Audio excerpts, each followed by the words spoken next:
Amados irmãos, nós vamos abrir a palavra de Deus no Salmo 11. Peço que você abra sua Bíblia comigo, por gentileza. Salmo 11. Tem um pouquinho de retorno. Lido o texto, peço que você continue com a sua Bíblia aberta para nós considerarmos juntos esta passagem. Salmo 11.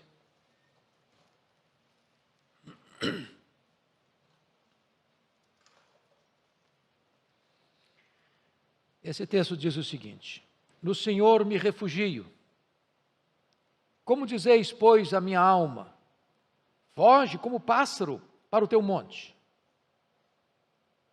Porque eis aí os ímpios, armam o arco, dispõem a sua flecha na corda, para as ocultas dispararem contra os retos de coração. Ora, destruídos os fundamentos, que poderá fazer o justo? O Senhor está no seu santo templo. Nos céus tem o Senhor o seu trono. Os seus olhos estão atentos, as suas pálpebras sondam os filhos dos homens. O Senhor põe à prova ao justo e ao ímpio. Mas ao que ama a violência, a sua alma o abomina. Fará chover sobre os perversos brasas de fogo e enxofre. E vento abrasador será parte do seu cálice. Porque o Senhor é justo, Ele ama a justiça. Os retos lhe contemplarão a face. Peço que você volte comigo ao verso 3, para lermos juntos esse texto. Vamos em uníssono, em voz bem clara. Verso 3. Ora, destruídos os fundamentos, que poderá fazer o justo? Eu quero tratar com vocês hoje sobre o seguinte tema: o que fazer quando os fundamentos são destruídos? O que fazer quando os fundamentos são destruídos? Terça-feira passada, dia 4 de agosto, uma mega explosão abalou a cidade de Beirute, capital do Líbano, uma cidade com mais de 2 milhões de habitantes, deixando mais de uma centena de pessoas mortas, mais de 4 mil pessoas feridas, mais de 300 mil pessoas desabrigadas. Certamente este grande abalo, esta grande explosão, mexeu com os fundamentos daquela cidade. Pois bem, o texto de hoje está falando de fundamentos, não apenas sendo abalados, mas fundamentos sendo destruídos. E é claro que o salmista não está pensando em prédios, em casas, em pontes, em viadutos. Ele está pensando num fundamento que sustenta os valores morais, fundamentos que são o alicerce da família, fundamentos que são o sustentáculo de uma nação. Ele está falando de que aquilo que deve ser a base, o alicerce, as colunas de uma sociedade, estão sendo solapadas, destruídas. De certa forma, meus irmãos, nós estamos vivendo uma profunda, extensa, deliberada inversão de valores na nossa sociedade. Só um louco destrói os fundamentos, os alicerces da sua casa. Só um atentado terrorista ataca os fundamentos de um prédio para matar as pessoas que estão ali dentro. E o que nós estamos assistindo na sociedade atual é que há um esforço concentrado, coordenado, deliberado, até mesmo dos poderes constituídos, para minar, para solapar, para destruir os fundamentos, os valores que devem reger a sociedade presente. O que nós estamos assistindo não é apenas uma questão de tolerância ao erro, de complacência ao pecado. O que nós estamos assistindo hoje é uma verdadeira inversão de valores. Aquilo que deveria ser rejeitado é acolhido. Aquilo que deveria ser reprovado é aceito e aplaudido. Aquilo que deveria receber o selo de vergonha e opróbrio é aclamado como virtude. E você viver valores morais absolutos, parece que você recebe todo tipo de crítica, escárnio e zombaria. Nas palavras do profeta Isaías, estão chamando luz de trevas e trevas de luz, o amargo de doce e o doce de amargo. A inversão dos valores está em todo lado. Por exemplo, hoje se fala muito em paz. Existe um órgão internacional, Organização das Nações Unidas, que tenta costurar a paz. Mas você muito bem sabe que o maior orçamento das nações do mundo hoje é com a guerra. Não é com a educação, não é com saúde. É com armas de guerra, é com segurança, e segurança hoje está falando de armas de destruição. Já em 1985, Mikhail Gorbachev, no seu livro Perestroika, disse que o arsenal que nós tínhamos lá, há 35 anos, dava para transformar o planeta Terra em poeira cósmica 27 vezes. As nações hoje respeitam umas às outras, não é porque são polidas diplomaticamente, é porque sabem que elas têm potencial de destruição. E nós estamos vivendo este momento em que, enquanto muitos estão morrendo de fome e tantos estão afirmando acordos de paz, nós estamos construindo armas de destruição. Vivemos a globalização e a universalização da exploração, mas não estamos assistindo à universalidade da solidariedade. Quando você olha para a sociedade hoje, você começa a perceber que os pilares estão sendo destruídos. Por exemplo, vamos pegar o contexto familiar. Hoje nós temos uma luta com a questão da ideologia de gênero. Querem desconstruir a família dentro do conceito judaico-cristão. Querem acabar com essa ideia de que pode-se comemorar numa escola o Dia dos Pais, o Dia das Mães. Querem destruir esta figura do pai, da mãe, de filhos, de família, dentro da nossa estrutura social. A infidelidade conjugal virou moda. Para vocês terem uma ideia, em 2001, fiz uma pesquisa, coloco isso no meu livro, Casamento, Divórcio, Novo Casamento. 75% dos homens, 63% das mulheres, até os 40 anos de idade, já foram infiéis ao seu cônjuge pelo menos uma vez. É a desconstrução dos valores. Os casamentos sendo destruídos. Os véus das noivas cada vez mais longos e os casamentos cada vez mais curtos. Os divórcios cada vez mais fáceis. A sociedade aplaudindo porque este ou aquele personagem público já está no 3º, 4º, 5º, 6º, 7º casamento. E a sociedade aplaudindo. Os fundamentos sendo destruídos. Se você vai para o campo político, você nota que a corrupção, sobretudo aqui no Brasil, é endêmica e sistêmica. Políticos que foram comprovadamente responsáveis por assaltar o erário público foram reconduzidos ao poder pelo voto popular. Tantos políticos e empresários de monta, apanhados com a boca na botija, com milhões dentro de casa, são levados à prisão e soltos semana depois, ensinando para a nação a lição: o crime compensa, os valores estão invertidos. Quem rouba um vidro de shampoo é levado para a cadeia e fica lá. Quem rouba milhões, inclusive de verbas que eram destinadas para socorrer as pessoas nos hospitais, para um respirador mecânico, para dar-lhe oxigênio aos pulmões, esse dinheiro é desviado. Nós estamos vivendo esse momento, onde os fundamentos estão sendo destruídos.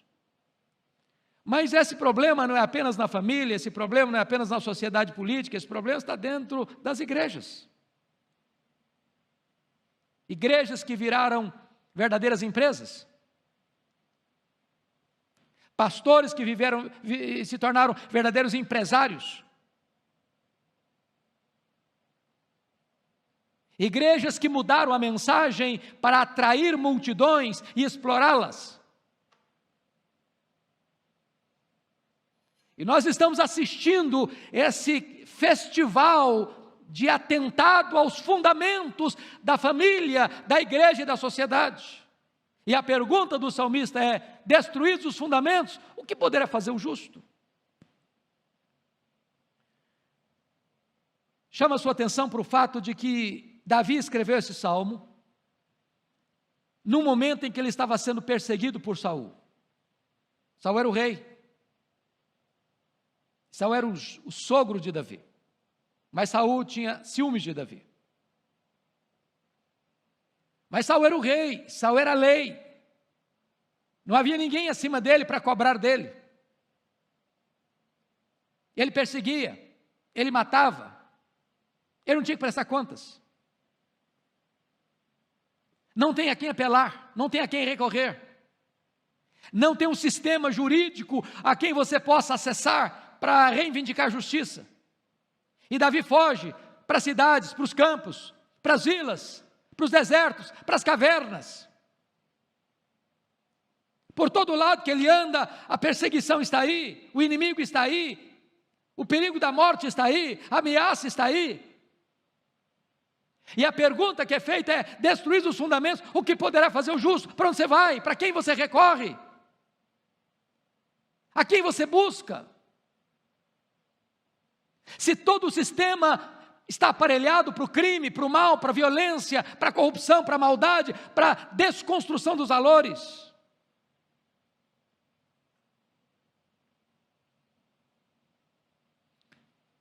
E desta maneira, eu gostaria de chamar a sua atenção que isso não é um fato novo. Não é um fato novo. Essa tendência, ela é antiga. Se você perceber, a era moderna, que nós chamamos de era moderna, durou apenas 200 anos. Com a queda da Bastilha, em 1789, começa a era moderna, e essa era moderna vai até 1989, com a queda do Muro de Berlim. Aí nós entramos num período chamado de pós-modernidade, que está fincada no tripé pluralidade, privatização e secularização. O mundo é plural. Porque o mundo é plural, cada um tem sua ideia, cada um tem sua verdade, cada um tem sua crença, cada um tem seus valores. Cada um escolhe o que quer, é privativa a ética. Não tem verdade absoluta, não tem ética absoluta. E entra a secularização, Deus é empurrado para a lateral da vida. Deus não conta. E nessa conjuntura, meus irmãos, é que eu gostaria de pensar com vocês que isso acontecia lá na época de Davi. Isso aconteceu no período do Império Romano.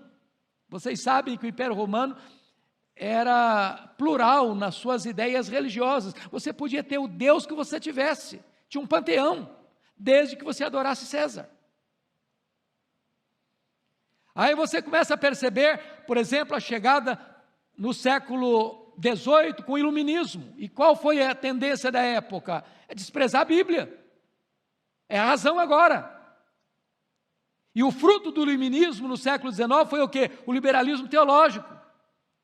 A Bíblia não é mais palavra de Deus.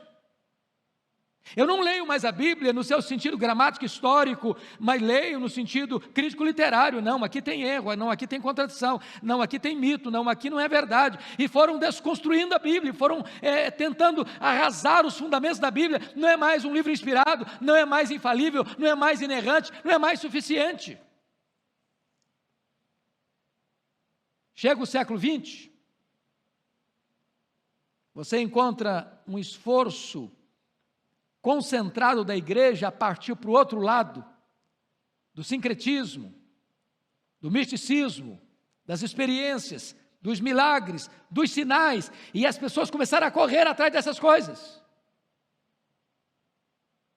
Chegamos ao século XXI, e há um esforço concentrado dos pseudocientistas e escritores cheios de empáfia, para tentarem desacreditar a Bíblia como palavra de Deus. Se você perceber ao longo da história, o esforço é o mesmo: desconstruir a sociedade humana, acabar com seus valores, destruir seus fundamentos. E agora eu volto com você para o texto. O que fazer numa hora dessa? Destruir os fundamentos, o que poderá fazer o justo? Então, a primeira coisa que eu chamo a sua atenção é o conselho dos insensatos medrosos. Olha comigo o versículo 1. No Senhor me refugio. Como dizeis, pois, à minha alma, foge como pássaro para o teu monte. Vejam vocês que a palavra do insensato medroso, para você e para mim, como o pastor nos orientou agora há pouco, à luz do texto bíblico, está todo mundo com medo, está todo mundo nos ameaçando, mas vamos pregar. Se chegar um momento em que for proibido ser crente no Brasil, e se você pregar em praça pública, ou ao mesmo tempo você vai ser preso, você continua pregando. Se alguém ameaçar você, ou você para de pregar, eu te mato. Eu prefiro morrer do que parar de pregar. A pergunta é: o que você vai fazer quando o inimigo cerca você, quando você não tem a quem apelar, quando você não tem a quem recorrer, quando todo o aparelhamento foi feito para impedir você de fazer a obra de Deus, dizer para você: foge, foge, foge, como o pássaro foge, o caçador está atrás de você, a flecha está no arco, o arco está armado, e você vai morrer. O que você vai fazer? Se acovardar? Se intimidar? Se esconder? Esse é o conselho do mundo: fugir. Fugir como os soldados de Saul fugiram do gigante Golias. Fugir da escola, fugir da igreja, fugir do país.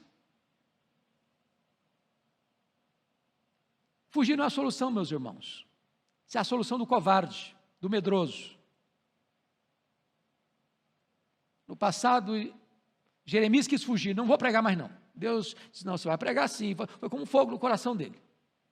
Não conseguiu parar de pregar. Elias queria fugir. Deus: pode sair dessa caverna, Elias, seu ministério não acabou não.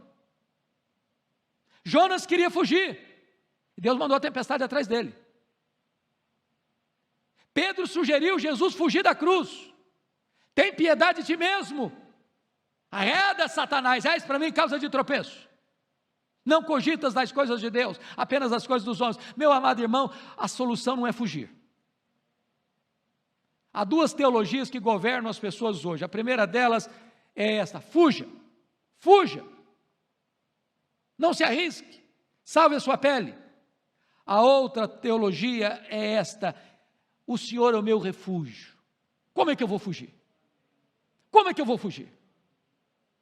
Deus está no trono, Deus está vendo, Deus é o meu refúgio, é nele que eu confio, é nele que eu me escudo, é nele que eu me estribo, eu não vou fugir. Mas vejam vocês que os conselheiros medrosos e insensatos não só dizem para você fuja, mas dão as suas razões para você fugir. Eles argumentam para você fugir. E 3 argumentos são levantados aqui. Primeiro, olha comigo aí, versículo 2, a parte A. A violência do inimigo é implacável, porque eis aí os ímpios armam o arco e dispõem a sua flecha na corda.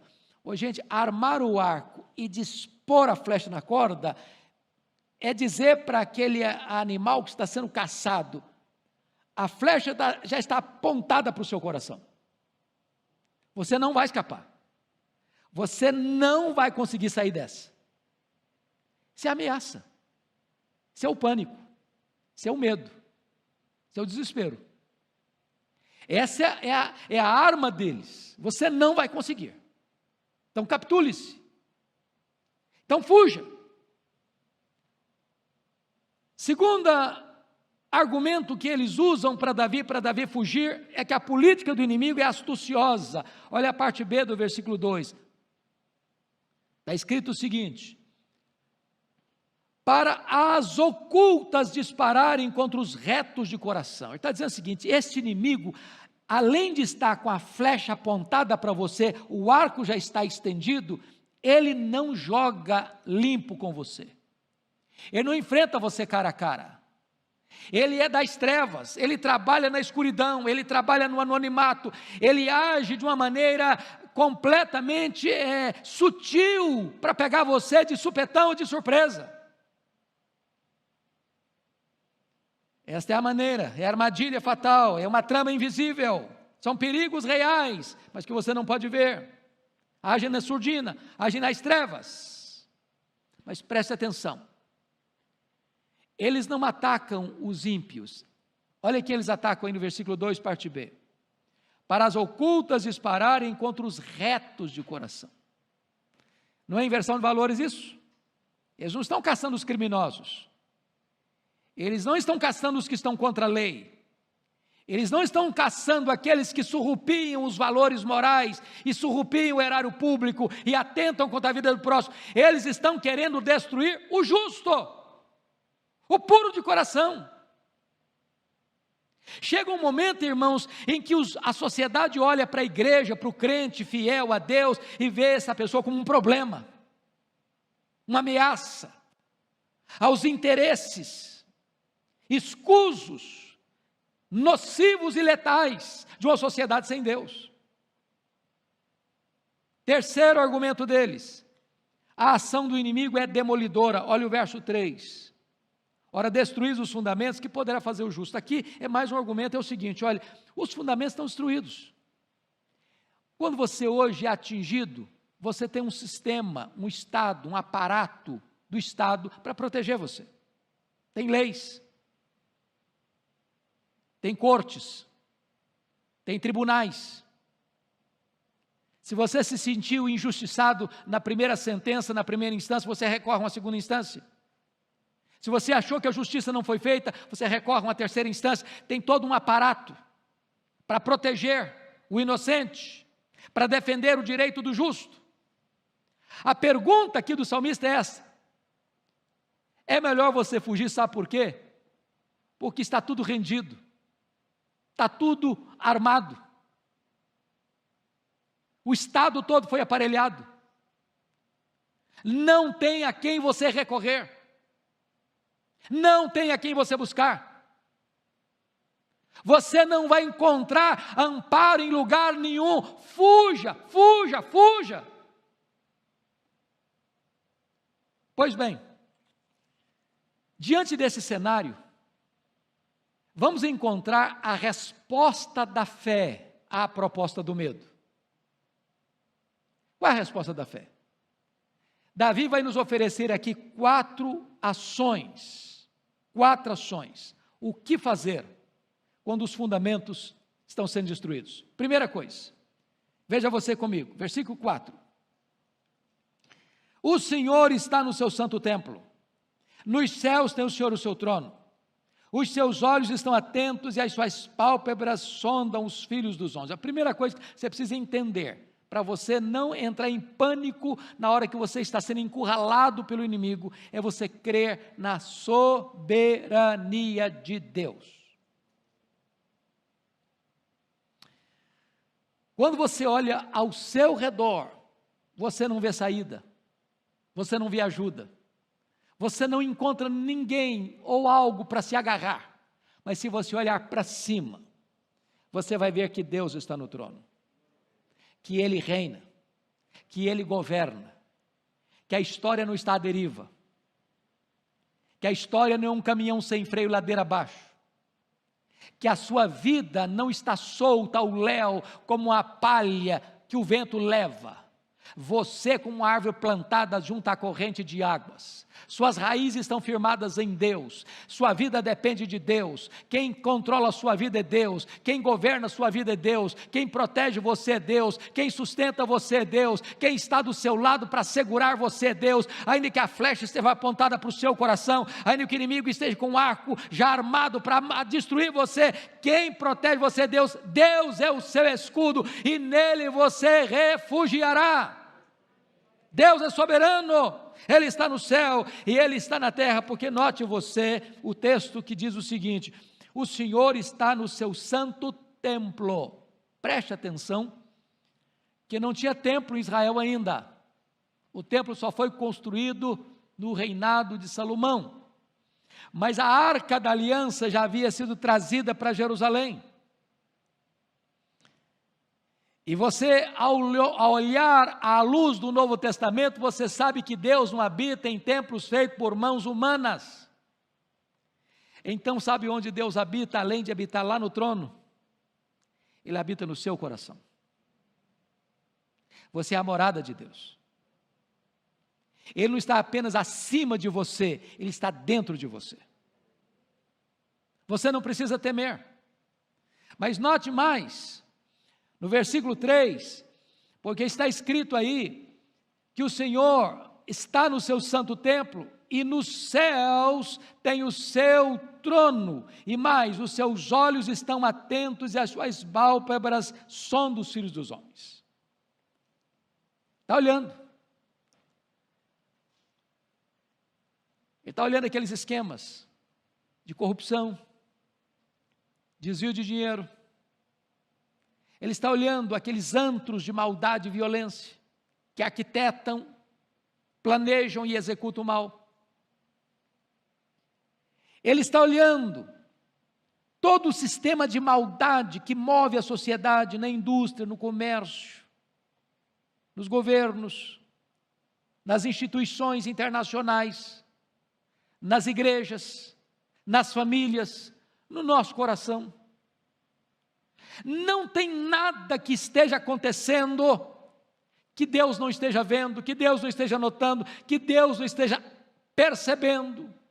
Ele está sondando os filhos dos homens. Irmãos amados, entender isso é fundamental. Primeiro, para nos tirar deste caminho de pecado, porque o temor do Senhor é o princípio da sabedoria.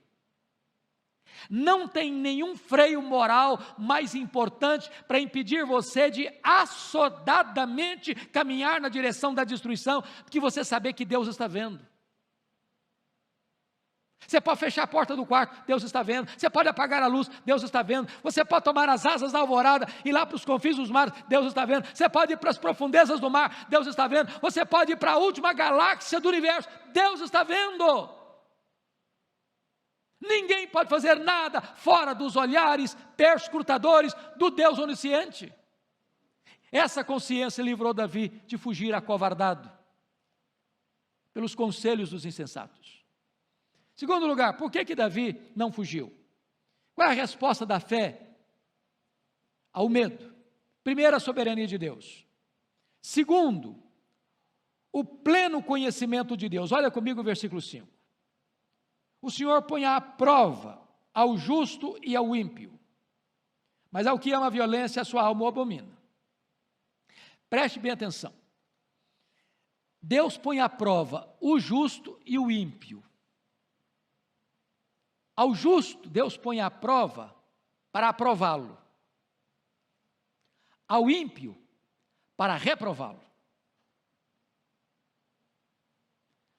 Deus põe você à prova, e eu também, como um ourives põe o metal nobre no cadinho, na fornalha, para que a escória se derreta e se perca, para que o ouro se torne mais belo, mais puro, mais nobre, mais caro.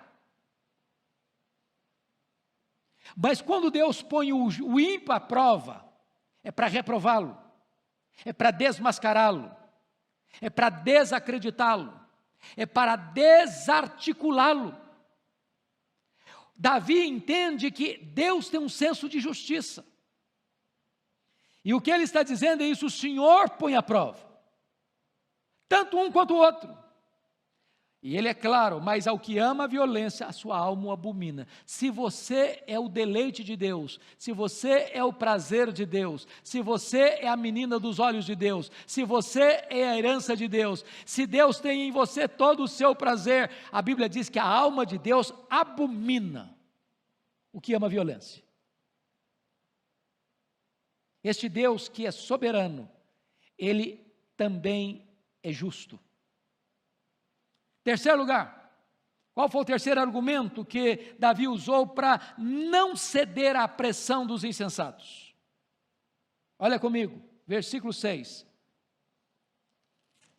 Está escrito o seguinte: fará chover sobre os perversos brasas de fogo e enxofre, e vento abrasador será parte do seu cálice. Ele fala agora do juízo de Deus. O juízo de Deus.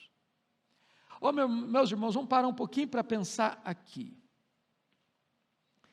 Por que o homem peca? Seja os pecados que nós chamaríamos de mais leves, passa a vistas grossas, aos pecados mais horrendos. É porque naquele momento, quem está cometendo aquele delito, imagina, pensa, que ele não vai ser apanhado.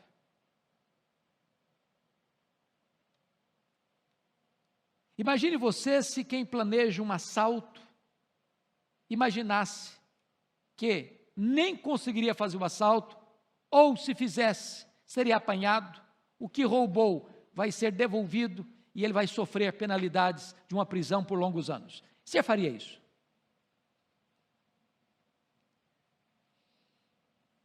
Deixa eu ilustrar de uma maneira mais simples, que isso pega todos nós.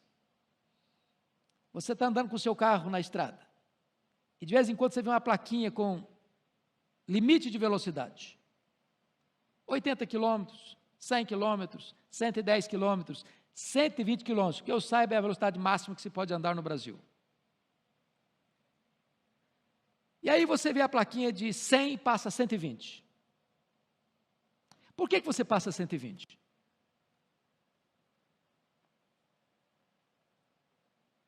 É pela consciência que você tem que ninguém vai ver, não tem guarda ali, e você não vai ser multado. Como o cidadão foi parado por estar passando uma velocidade além do que era permitido, e o guarda perguntou: você não viu a placa? Eu falei: a placa eu vi, senhor guarda, eu não vi, foi o senhor.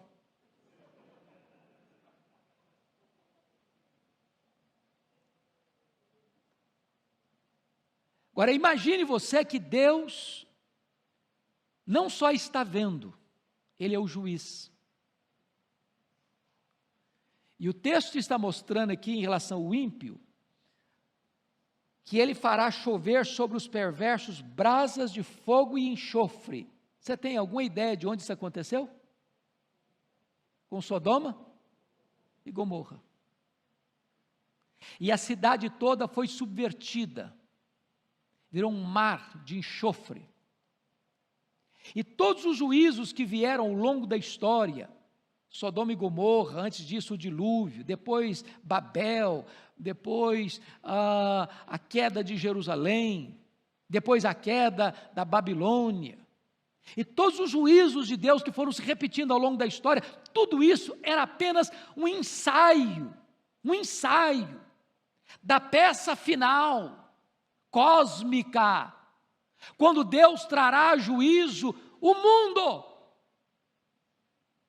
E se você ler 2 de Pedro capítulo 3, os céus incendiados, abrasados, os elementos se desfazendo, a terra toda pegando fogo, todas as obras da terra, todas incendiadas, e os homens apavorados, porque chegou o grande dia da ira de Deus e do Cordeiro, e o homem não tem para onde fugir. Este é o cenário do ímpio. Ele escapa dos tribunais, ele escapa das leis, ele escapa dos homens, ele escapa dos seus crimes, ele pratica as suas atrocidades e é aplaudido na sociedade humana, mas ele terá que enfrentar o justo tribunal de Deus. Davi não está com medo, e Davi não quer fugir, porque ele entende uma coisa: esse Deus que é onipotente, esse Deus que tudo vê, esse Deus que é justo, é o Deus que julgará o ímpio de uma forma final, e ele será banido para sempre da presença de Deus. Meus amados irmãos, talvez a igreja hoje precisasse pregar um pouco mais sobre as glórias do céu e sobre os horrores do inferno.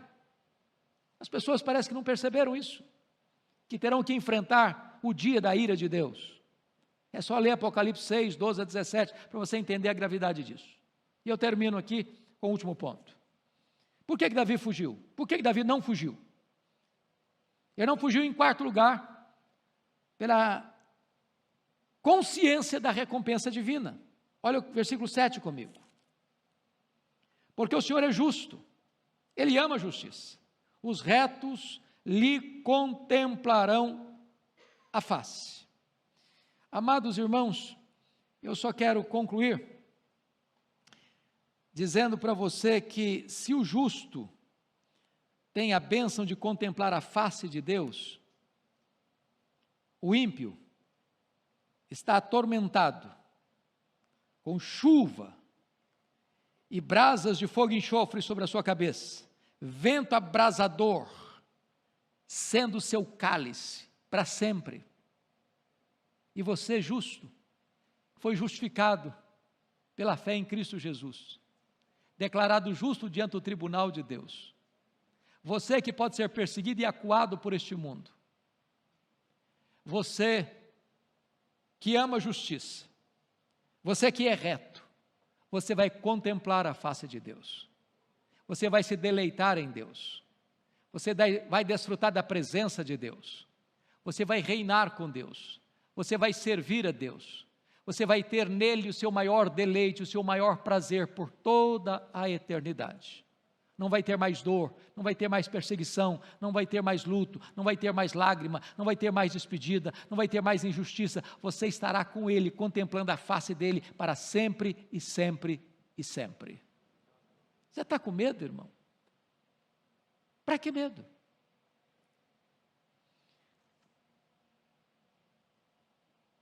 Há alguns anos eu estava chegando para um culto de manhã lá em Vitória.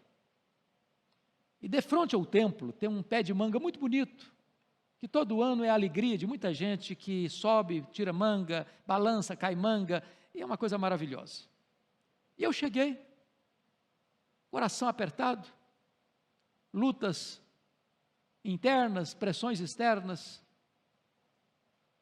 e tinham 2 pássaros cantando alegremente na copa dessa mangueira. E eu parei para observar aqueles pássaros cantando alegremente.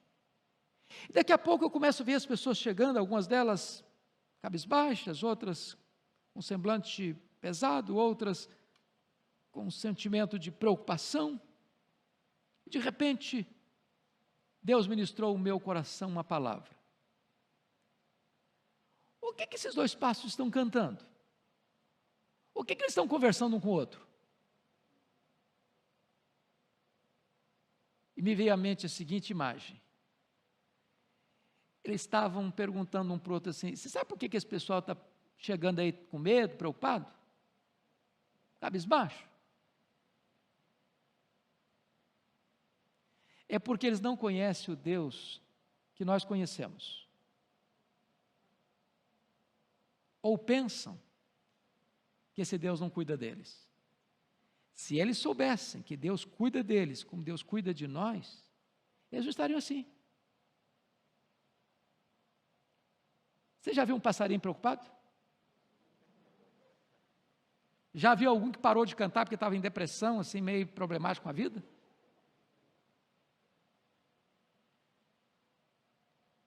Você é filho do Rei dos Reis, do Senhor dos Senhores. Seu nome está escrito no livro da vida. Nem morte, nem vida, nem anjos, nem principados, nem potestades, nem poderes, nem altura, nem profundidade poderão separar você do amor de Deus que está em Cristo Jesus. Para de ficar com medo. Descanse no Senhor. Ele é o nosso refúgio. Vamos ficar em pé, pastor Arival, ore por nós, por favor.